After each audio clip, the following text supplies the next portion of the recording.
আজ আমি চলে এসেছিলাম লালাতেজিয়া ক্যাফে অ্যান্ড রেস্ট্রোতে। এটা আমার খুব প্রিয় একটা ক্যাফে। এখানের অ্যাম্বিয়েন্সটা কিন্তু খুবই সুন্দর আর এখানে মিউজিক ভাইবটাও দারুণ। সাথেই দেখতে পাচ্ছ জায়গাটা কতটা অ্যাস্থেটিক আর কতটা ফটোজেনিক। আর সামনের ভিউটা তো অসাধারণ। এখানে যদি তোমরা কেউ নিজেদের বার্থডে সেলিব্রেট করতে চাও তার জন্য ওপরে একটা জায়গা দেওয়া আছে। তো ওখানে রুফটপ ভিউ তোমরা পেয়ে যাবে। এই সিঁড়িটা দিয়ে আসলেই এই ভিউটা থাকবে তোমাদের সামনে, আর পেছনে জায়গা আছে তোমাদের বার্থডে সেলিব্রেট করার।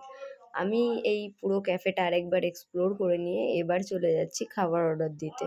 তো আমার ফ্রেন্ড আজকে আমাকে ট্রিট দিয়েছিল, দেখতে পাচ্ছ এখানে নুডলস আছে আর চিলি চিকেন আছে। এখানে কিন্তু ভ্যালু ফর মানি আইটেম পাওয়া যায়, মানে কোয়ালিটি কোয়ান্টিটি দুটোই খুব সুন্দর আর টেস্টটাও কিন্তু খুবই ভালো এখানে। তো তোমরা যদি চাও একবার ভিজিট করে দেখতে পারো লালাদিজিয়া ক্যাফে। তো ভিডিওটা ভালো লাগলে ভিডিওটাকে লাইক করে দিও আর ফলো আর সাবস্ক্রাইব করে পাশে